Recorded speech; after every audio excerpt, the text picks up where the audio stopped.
Okay, so welcome to part 2 of making poppers.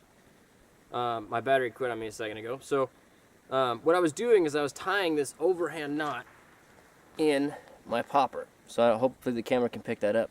But what I was doing is I took the long end of this thing, I peeled it down, and I tied the knot below the twist so that the twist comes all the way up to the knot.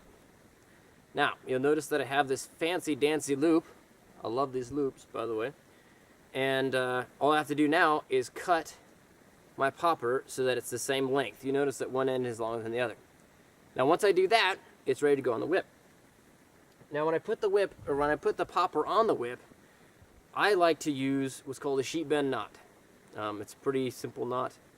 Oh, another note, if you don't have baling twine, but you have some paracord guts, paracord guts actually works the exact same way. I created this popper last night just for kicks and giggles to see if it works.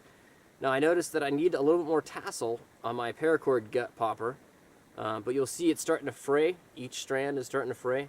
The more it frays, the louder that crack will be, and just the better popper it will be. But you can use paracord guts and use that exact same technique. Anyway, back to tying it on. So this knot is called a sheet bend knot. And if you don't know it, you should look it up, because I think, honestly, everybody should know this knot. It's similar to the square knot in function, but unlike the square knot, the sheet bend knot is designed for going around 2 different ropes of different widths.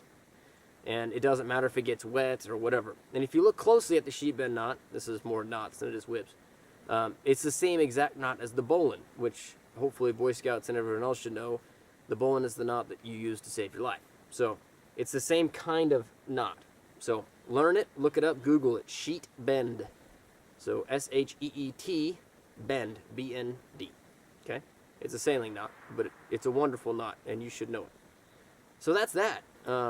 Attaching poppers is relatively easy. Now that stick that I had earlier, where'd that stick go? I had him. There he is.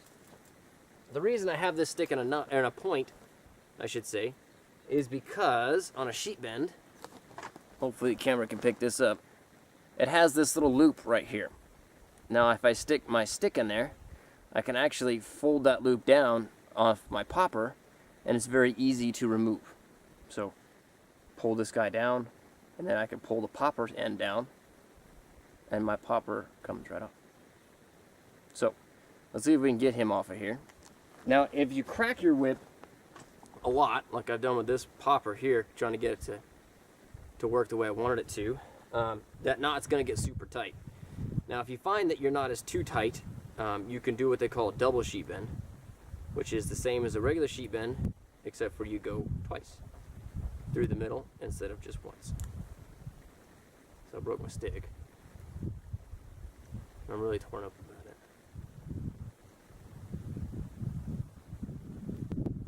Alright, so there I got my stick in the popper.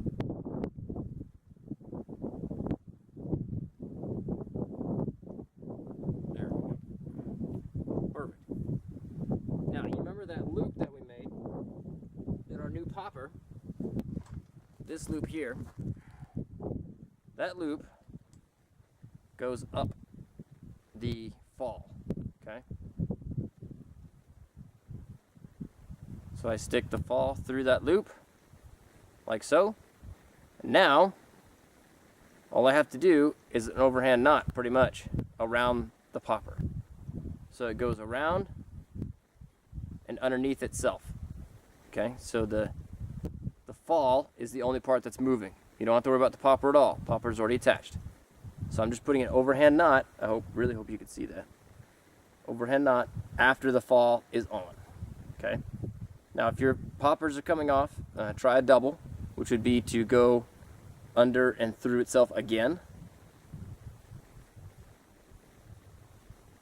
And then I have my popper attached. Now I keep my tail really short. A lot shorter than this usually, but you know, whatever works for you. Now you'll notice that my popper ends, my tassel is still kind of twisted up. When you start cracking this guy, that's going to open up, and that's going to become a nice worn out tassel. I forgot where I put my old popper. Anyway, it's going to open up and it's going to become a very, very nice cracking popper. So that's poppers and how you attach them to the fall. If you have any questions, leave it in the description. I'd love to hear about them. Thanks for watching.